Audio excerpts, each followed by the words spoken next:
She believed she had a solid marriage, until she was discarded without remorse by the man who had manipulated her for years. But at the moment she hit rock bottom, she found the strength to rise again and protect her son's future. When a neurosurgeon appears with an old score tied to her past, long-buried secrets begin to surface, now unraveling a dangerous mystery and facing an ex-husband even crueler than she imagined. She must fight not only for the truth, but for her own freedom. If this story interests you, subscribe to the channel to receive all our exciting stories. Continuing. Emily adjusted the small Art Deco chandelier for the third time that morning. The light needed to be perfect to highlight the bronze details, but her thoughts were far away, lost among the shadows of the past that insisted on dancing in the corners of her antique shop. "Mom, look what I found." The excited voice of Jake, her 8-year-old son, brought her back to the present. He was holding an old music box, his eyes shining with the discovery. "Careful, sweetheart, that one's very special," Emily smiled, gently taking the object from her son's hands. Her fingers traced the carvings in the wood, remembering the day. She acquired it almost a decade ago, when the shop was just a distant dream. The bell above the door chimed softly, announcing the arrival of a customer. Emily looked up and found herself face to face with a tall, distinguished-looking man who seemed somewhat out of place among the antiques. He wore a navy blue sweater over an impeccable white shirt, and his understated glasses lent him an intellectual air. "Good morning," he said, his deep voice filling the room. "I'm looking for Emily Thompson." "That's me," she replied, intrigued. It wasn't common to receive customers who asked for her by her full name. "Dr. Nathan Anderson," he introduced, himself extending his hand. "I'm a neurosurgeon at Central Hospital. I found something that perhaps you can help me evaluate." Emily watched as he removed an object wrapped in green velvet from his briefcase. With careful gestures, he revealed an intricately carved wooden box, smaller than a book, but with details so intricate that they immediately captured her professional attention. "It belonged to my grandmother," Nathan explained. "I found it among her belongings after she left us a few weeks ago." "I'm sorry," Emily murmured, recognizing the pain contained in his words. "Thank you. Actually, I came here because I discovered something curious inside. Nathan carefully opened the box, revealing a sheet of music yellowed by time. "You're known for your expertise in historical objects, especially those related to music." Emily took the score with experienced hands, her eyes scanning the high-aged notes.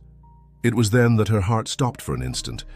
There in the lower right corner was a signature she knew very well: Michael Sullivan.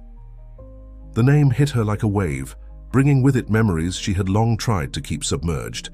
Michael, the brilliant pianist who had been her first love, the one who disappeared from her life so abruptly 12 years ago, leaving only unanswered questions. "Is something wrong?" Nathan asked, noticing her change of expression. No, it's just that..." Emily hesitated, composing herself. "This score is quite unique. The symbols here, between the notes, are not conventional. I'll need some time to study it properly."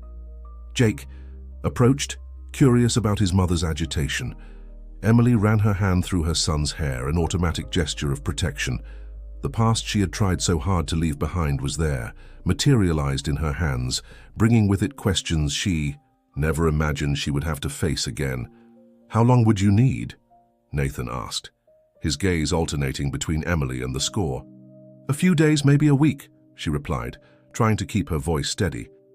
"There are details here that deserve a more in-depth analysis."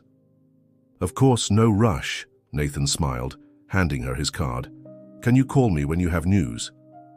Emily nodded, putting the card in the drawer of the antique desk she used as a counter. After Nathan left, she remained there, looking at the score, feeling the weight of the memories it carried. "Mom, are you sad?" Jake asked, his big eyes fixed on his mother's face. "No, my love," she smiled, hugging him. "Just thoughtful.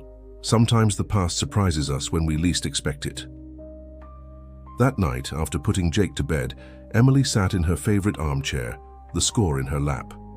The notes seemed to dance in the lamplight, and among them the strange symbols Nathan had mentioned began to form a pattern she couldn't ignore.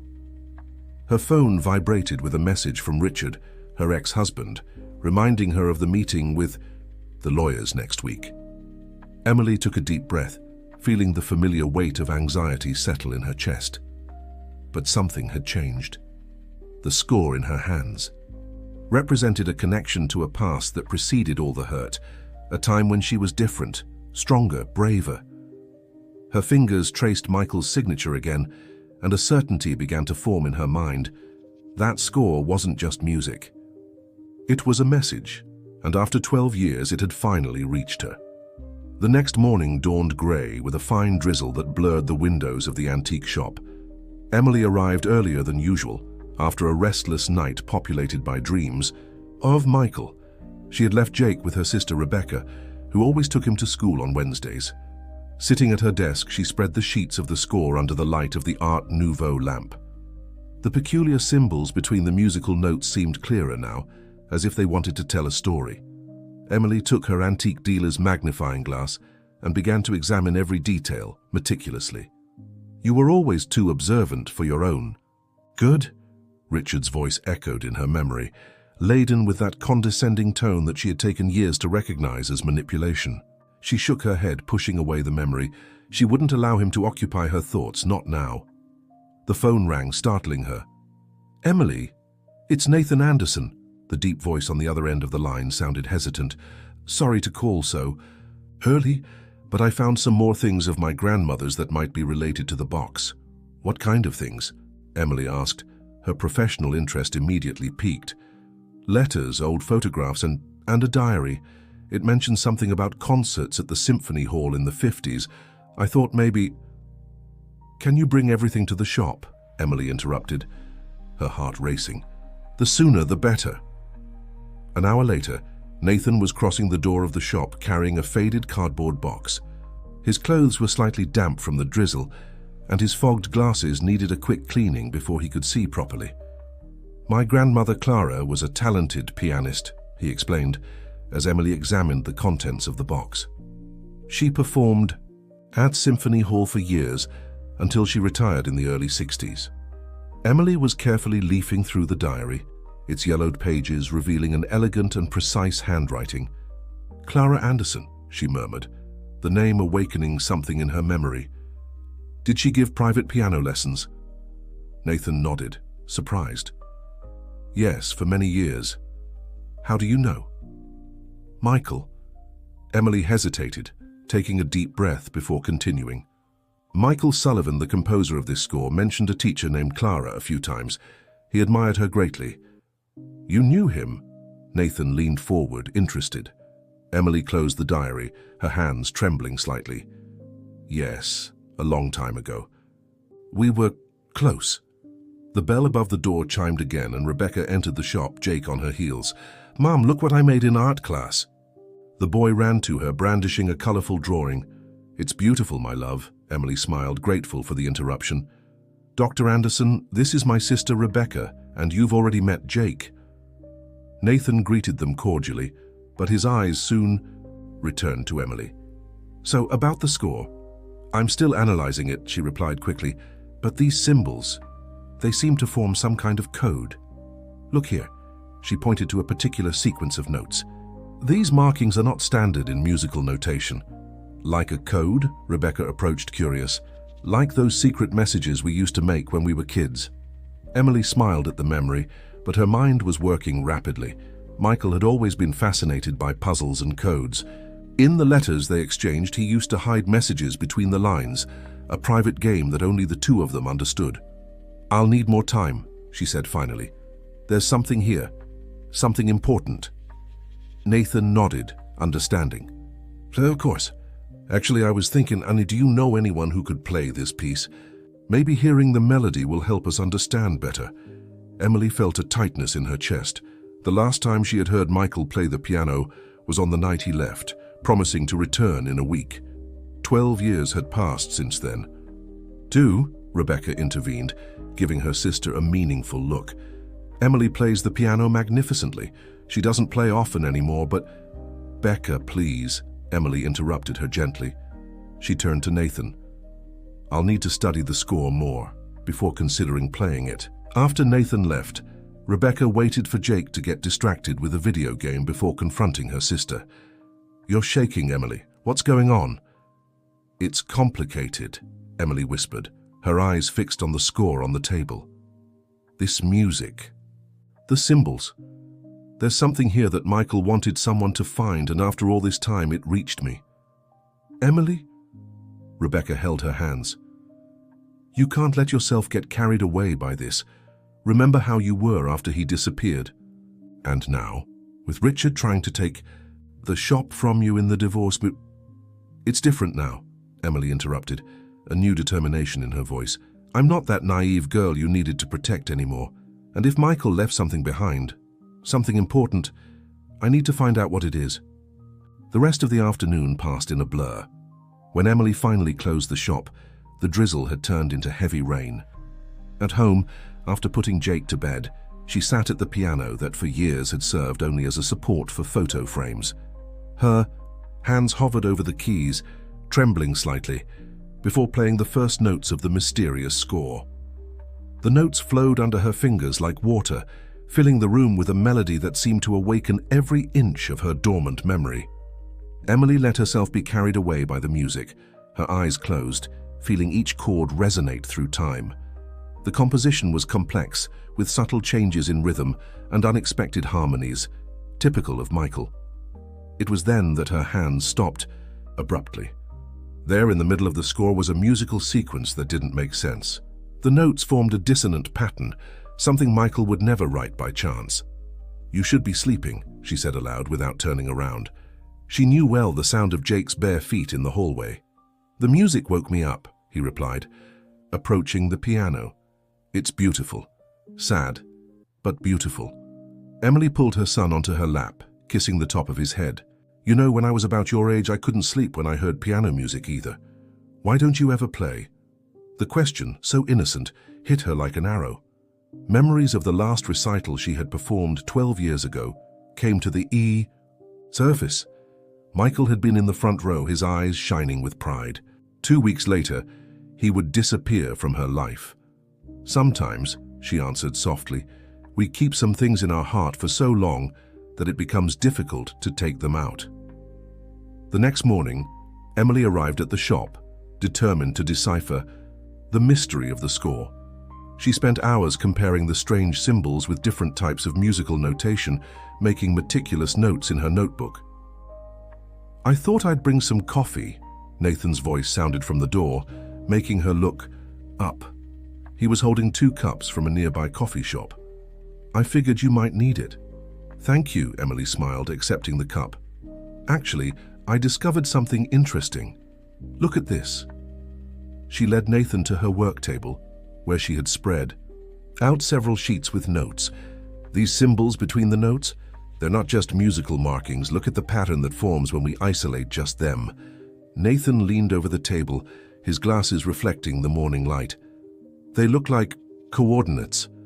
"Exactly," Emily exclaimed, excited. "And there's more. I found references in your grandmother's diaries about a storage of old scores at Symphony Hall. Apparently, she kept important documents there. Why would someone hide coordinates in a score?" Nathan asked, intrigued. Before Emily could answer, the bell above the door announced another visitor. Richard entered the shop, his impeccable suit contrasting with the vintage environment of the place. Emily felt her body instantly stiffen. "I didn't know you were seeing clients so early," he commented with that smile she had learned to fear. "We need to talk about the shop's valuation." "I'm with a client now, Richard," Emily replied, keeping her voice firm. "Dr. Nathan Anderson." Nathan introduced himself, extending his hand. The handshake between the two men was brief and tense. "Richard Thompson," he replied dryly, before turning his attention back to Emily. "The lawyers want to move the meeting up to tomorrow. Apparently, some discrepancies have come up in the shop's documentation." Emily felt her blood run cold. "What kind of discrepancies?" "Let's just say that some pieces seem to have questionable histories." Richard smiled, his eyes scanning the shop with disdain. "It would be a shame if the authorities needed to investigate more thoroughly, wouldn't it?" "You can't do that," Emily whispered, her hands trembling slightly. I can do many things, dear. You should remember that. He adjusted his tie with a studied gesture. Tomorrow at 2.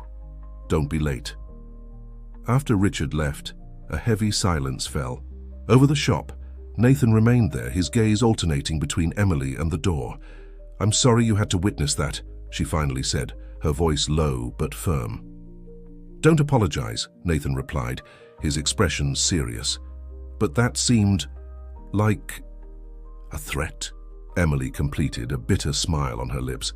That's how Richard operates, always has. She turned her attention back to the score, her fingers tracing the notes with a new urgency. You know, Michael disappeared shortly after mentioning that he had discovered something important about an antique collection. Something that needed to be investigated. You think there's a connection? Emily picked up Clara Anderson's diary, opening it to a specific page. Your grandmother wrote about a series of documents that Michael left with her for safekeeping.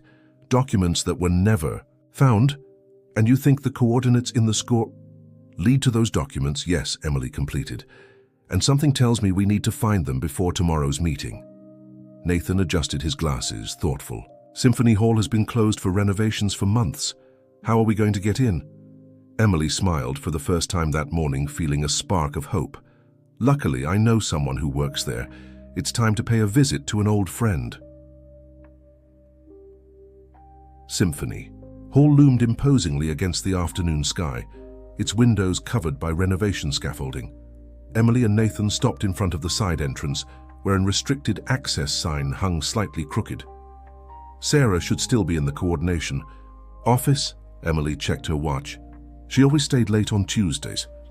As if summoned, a woman with graying hair and elegant posture opened the door, her eyes widening as she recognized Emily. My God, it's been so long. When I received your message, I could hardly believe it. The two embraced warmly. Sarah had been the first person to sit Emily at a piano, still a child during the conservatory classes that operated in the hall. This is Dr. Nathan Anderson, Emily introduced. Clara Anderson's grandson. Sarah's face lit up with recognition. Clara, one of the best pianists who ever set foot on this stage. Come in, come in. The workers have already gone home.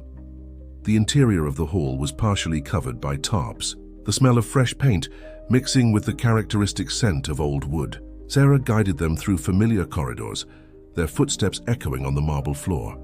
Does the score storage still exist? Emily asked, trying to keep her voice casual. Oh yes. Actually, we're digitizing the entire collection before transferring it to the new archive, Sarah replied, leading them down a narrow staircase that led to the basement. Clara used to keep her personal things down here. She had her own locker, actually. The basement was a labyrinth of shelves and files, illuminated by fluorescent lights that occasionally flickered. Emily felt her heart race as she recognized the environment. She had spent hours there with Michael, while he researched old compositions. Here, Sarah pointed to a series of numbered metal lockers. Clara's was number 23, but it's already been emptied during the renovation. We need to check anyway, Emily interrupted, her hands already searching for something in her purse. Sarah, remember when Michael spent those weeks researching down here? Sarah's expression changed subtly. Of course I remember. He was obsessed with some discovery he had made. Then the next day he simply didn't show up anymore. Emily took the score from her purse, carefully unfolding it. He left this with Clara. Look at the symbols between the notes. Sarah adjusted, her reading glasses examining the paper with professional attention. Fascinating. They look like location coordinates within the archive. We used a similar system to catalog the oldest pieces. Nathan, who had been examining locker 23, called their attention. There's something here, he said, pointing to a small protrusion at the bottom of the cabinet. It looks like a false compartment. Emily approached, her heart beating so loudly she feared everyone could hear it. With trembling fingers, she pressed the protrusion. A soft click echoed in the silence of the basement, and a false bottom opened. Inside was an envelope yellowed by time, sealed with red wax. On the front, written in the elegant handwriting Emily knew so well, was her name. It's Michael's handwriting, she whispered, her hands shaking as she held the envelope. Open it, Nathan gently encouraged, his presence comforting by her side. Carefully, Emily broke the seal. Inside were several sheets of paper and some old photographs.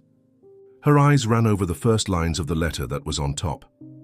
"Dear Emily, if you're reading this, something went wrong. I discovered things about the Thompson collection that need to come to light. Richard is not who he appears to be. The documents I found prove that several pieces in the collection have dubious origins." Emily felt the air leave her lungs. The Thompson collection, the same one Richard had inherited from his father, and which had served as the basis to start his antiques empire. "There's more." Nathan pointed to a series of official-looking documents. "They look like authenticity. Her records unaltered."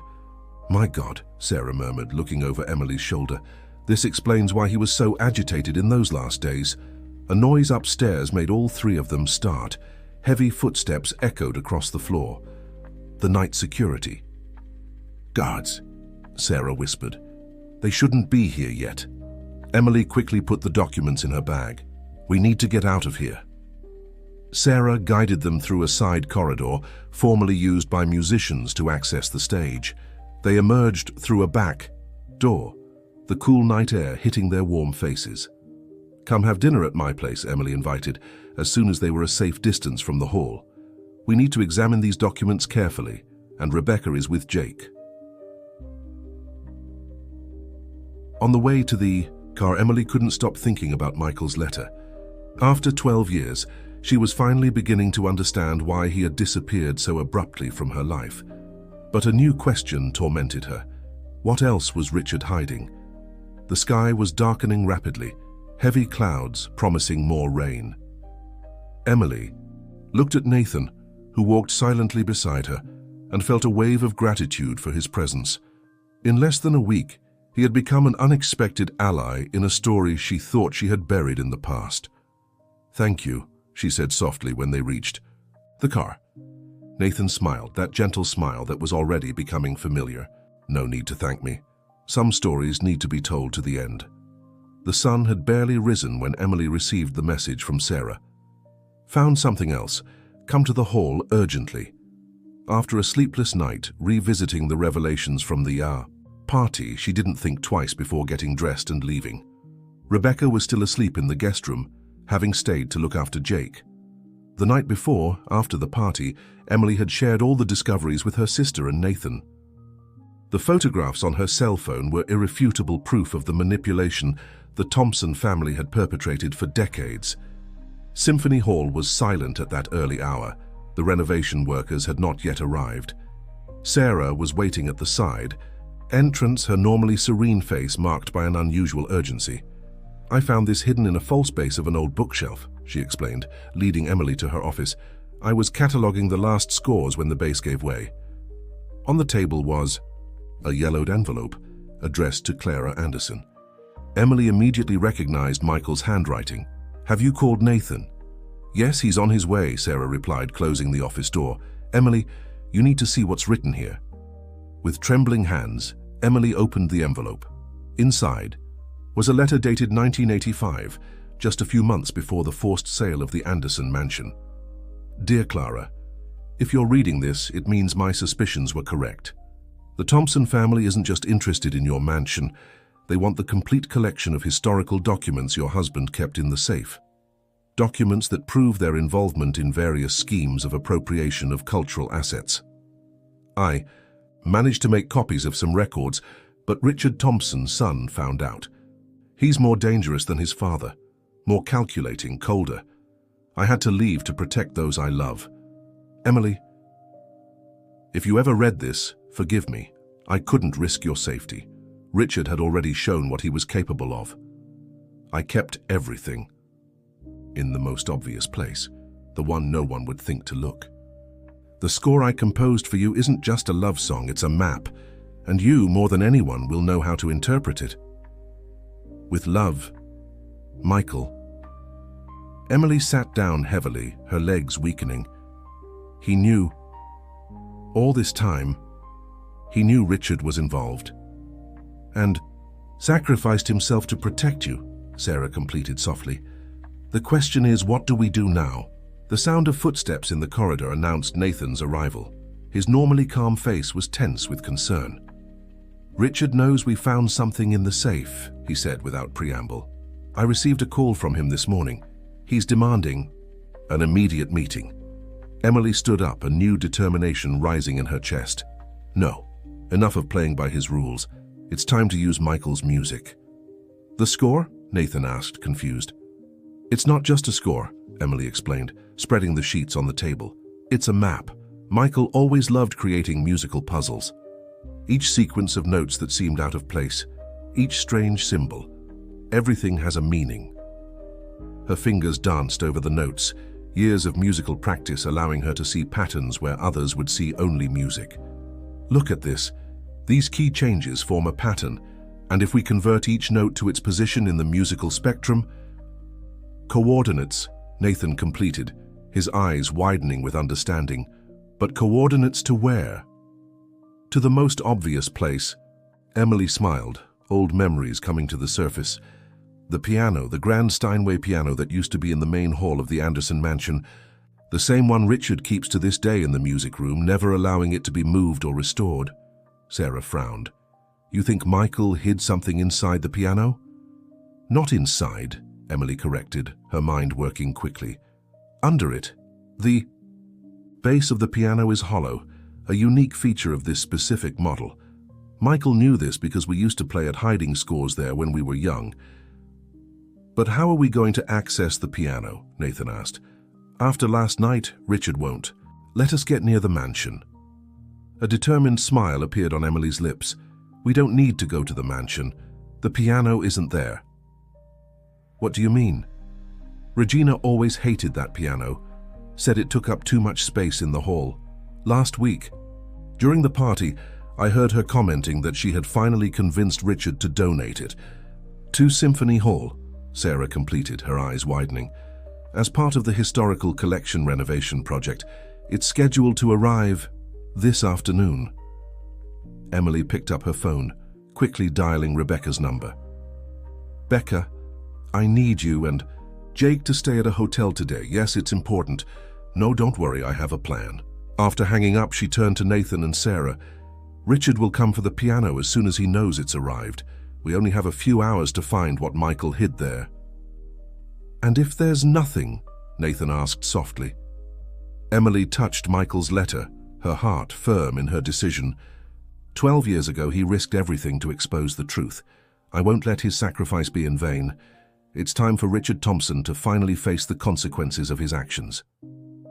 The Steinway piano arrived at Symphony Hall exactly at 2 in the afternoon, its ancient majesty still intact despite the years. Emily watched the transport company employees carefully position it on the main stage, her heart beating in an anxious rhythm. "The donation documents are in order," Sarah informed, signing the receipt. "We have about an hour before Richard is officially notified of the arrival." Nathan was already examining the base of the piano with a flashlight. "How are we going to open this without damaging the instrument?"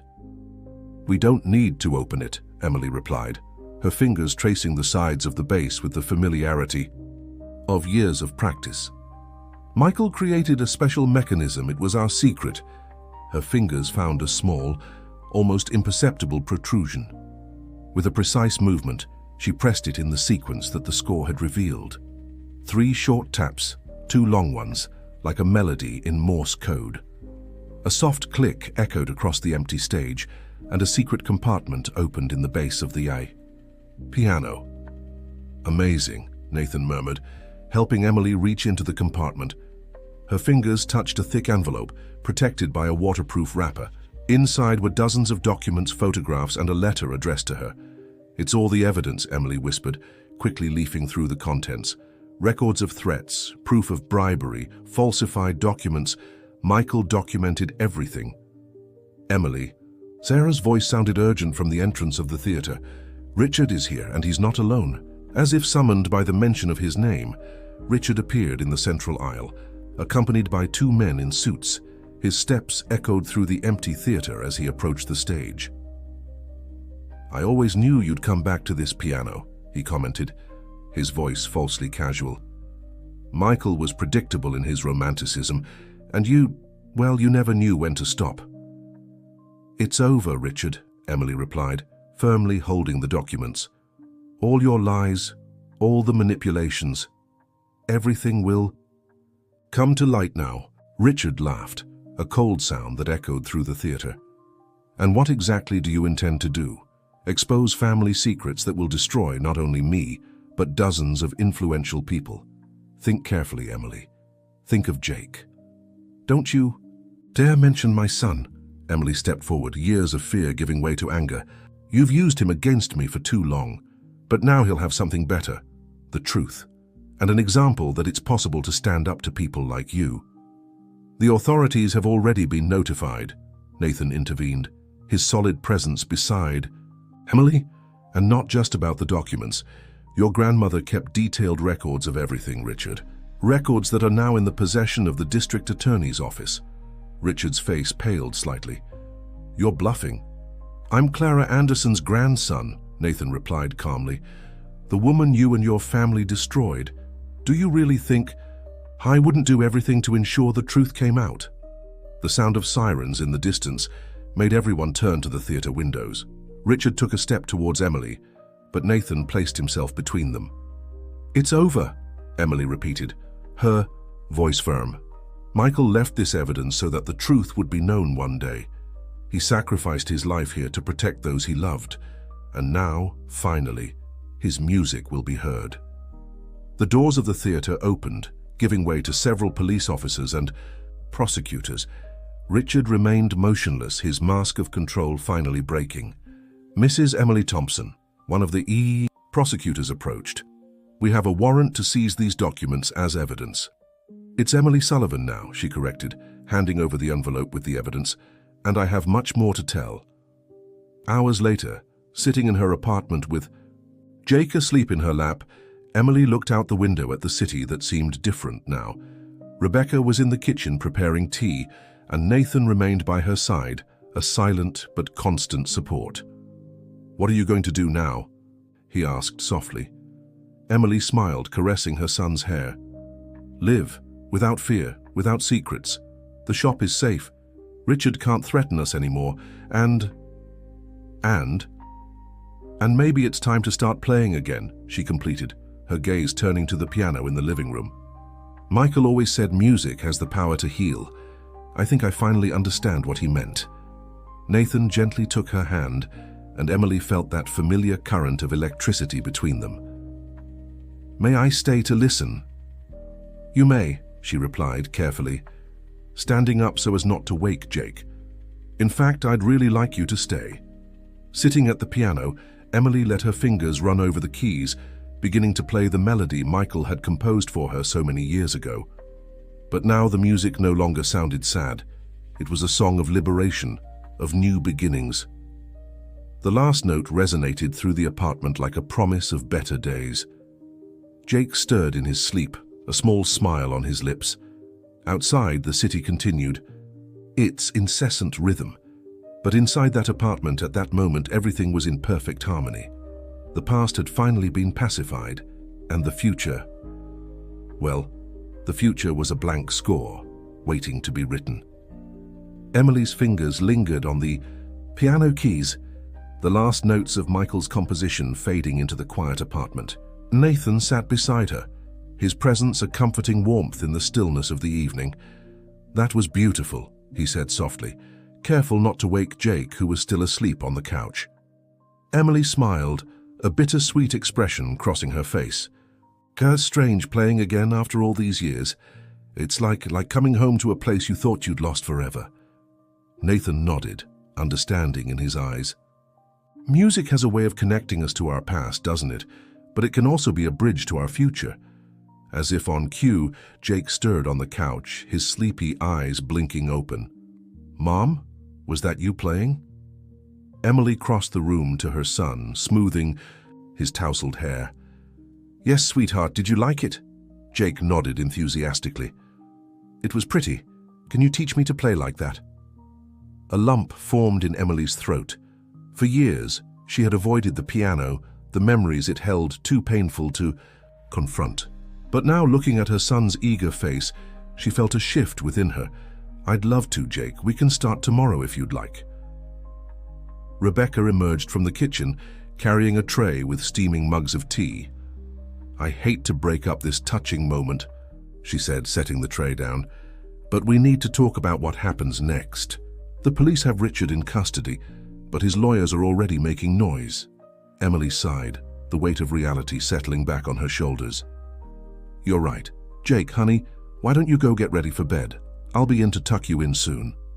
As Jake padded off to his room, the adults gathered around the coffee table, the atmosphere growing serious once more. "The district attorney called while you were playing," Rebecca began. "They want you to come in tomorrow morning to give a formal statement. They're building a case against Richard and the Thompson family, but they need your testimony to tie it all together." Emily nodded, her resolve strengthening. "I'll be there. It's time to put all of this behind us once and for all." Nathan leaned forward, his brow furrowed in thought. "There's something else we need to consider. The documents Michael left behind, they don't just implicate Richard and his family. There are names of other influential people, other families involved in this web of deception." "You're right," Emily agreed, her mind racing. "This could have far-reaching consequences, not just legally but socially and economically. Some of these families have built empires on their stolen antiquities." Rebecca's expression was grim. "Are you prepared for the backlash, Em? Once this goes public, there will be people who will try to discredit you, maybe even threaten you." Emily's gaze drifted to the hallway where Jake had disappeared. "I have to be prepared. For Jake's sake, for Michael's memory, for everyone who's been hurt by this, I have to see this through." Nathan reached out, gently squeezing Emily's hand. "You won't be alone. I'll be there every step of the way if you'll let me." A warmth spread through Emily's chest at his words, a feeling she had almost forgotten. She squeezed his hand back, grateful for his unwavering support. The next morning dawned bright and clear, a stark contrast to the tumultuous events of the past few days. Emily stood before her bedroom mirror, straightening her blazer and taking a deep breath. Today was the day she would finally tell her story, the whole truth, to the authorities. As she entered the kitchen, she found Jake already up, munching on a bowl of cereal. Rebecca was there too, nursing a cup of coffee. "You ready for this?" Rebecca asked, concern evident in her voice. Emily nodded, pouring herself a cup of coffee. "As ready as I'll ever be. Are you sure you're okay watching Jake today?" "Of course," Rebecca assured her. "We're going to have a great day, aren't we, Jake?" Jake looked up from his cereal, milk dribbling down his chin. "Can we go to the park and maybe get ice cream?" Emily couldn't help but smile despite her nerves. "That sounds like a wonderful plan. Just don't spoil your dinner, okay?" A knock at the door announced Nathan's arrival.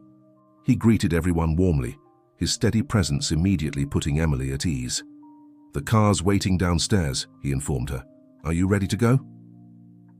With a final hug for Jake and a grateful nod to Rebecca, Emily left the apartment, steeling herself for the day ahead. The district attorney's office was a hive of activity when they arrived. Emily was immediately ushered into a conference room where a team of lawyers and investigators were waiting. For the next several hours, Emily recounted every detail she could remember. She spoke of her relationship with Michael, his disappearance, the years of manipulation at Richard's hands, and finally, the recent discoveries that had blown the lid off the entire conspiracy. As she spoke, she could see the investigators' expressions changing from skepticism to shock, and finally, to grim determination. By the time she finished, the room was thick with tension. "Mrs. Sullivan," the lead prosecutor said, leaning forward, "I want you to understand the gravity of what you're telling us. If what you say is true, and we have no reason to doubt you, given the evidence, this case could shake the foundations of the art and antiquities world. Are you prepared for what that might mean?" Emily met his gaze steadily. "I've lived with these secrets for too long. Whatever the consequences, the truth needs to come out." The rest of the day passed in a blur of depositions, document reviews, and strategy meetings. By the time Emily and Nathan left the building, the sun was already setting. "How are you holding up?" Nathan asked as they walked to the car. Emily exhaled slowly, feeling the weight of the day's events. I'm exhausted, but relieved, I think. Like I've finally put down a heavy burden I've been carrying for years. Nathan smiled, opening the car door for her. You were incredible in there, Emily. Your strength, it's inspiring. As they drove through the city, Emily's phone buzzed with a news alert. Her heart skipped a beat as she read the headline. Prominent antiquities dealer Richard Thompson arrested in massive fraud investigation. It's starting, she murmured, showing Nathan the phone. He nodded grimly. Are you ready for what comes? Next, once this breaks wide open, the press will be all over you. Emily leaned back in her seat, watching the city lights blur past the window. I don't know if I'm ready, but I know it's necessary. For too long, people like Richard have operated in the shadows, taking advantage of others. It's time to bring it all into the light. When they arrived back at Emily's apartment, they found Rebecca and Jake in the living room, surrounded by pizza boxes and board games. Mom! Jake exclaimed, jumping up to hug her. Aunt Becca taught me how to play Monopoly. I bought Boardwalk. Emily laughed, hugging him tightly. That's wonderful, sweetheart. I hope you didn't bankrupt your aunt too badly. Rebecca rolled her eyes good-naturedly. He's a natural businessman, this one. Maybe he gets it from his mom. As they settled in for a quiet evening, Emily couldn't help but feel a sense of peace washing over her.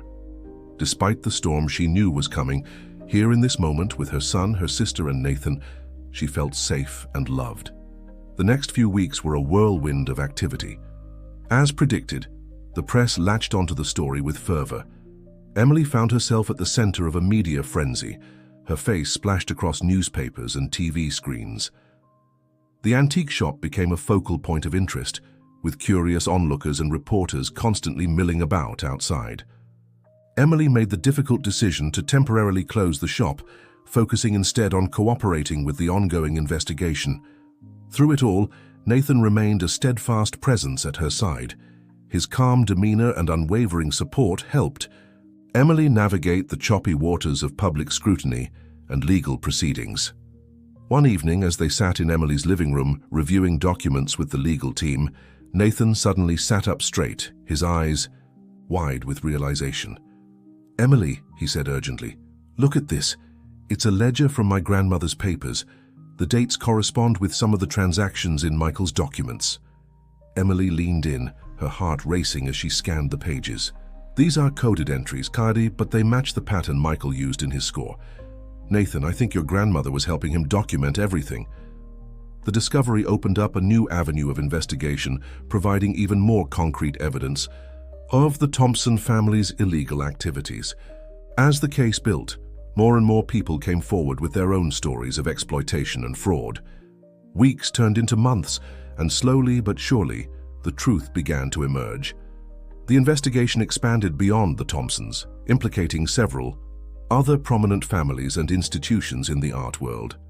Throughout the ordeal, Emily found strength she didn't know she possessed. She testified in court, faced down threats and intimidation attempts, and worked tirelessly to ensure that justice was served. But it wasn't all struggle and strife. In the quiet moments between the chaos, Emily found joy in teaching Jake to play the piano, watching his small fingers navigate the keys with growing confidence. She rediscovered her love for music, often playing late into the night, letting the melodies wash away the stress of the day. Her relationship with Nathan deepened as well.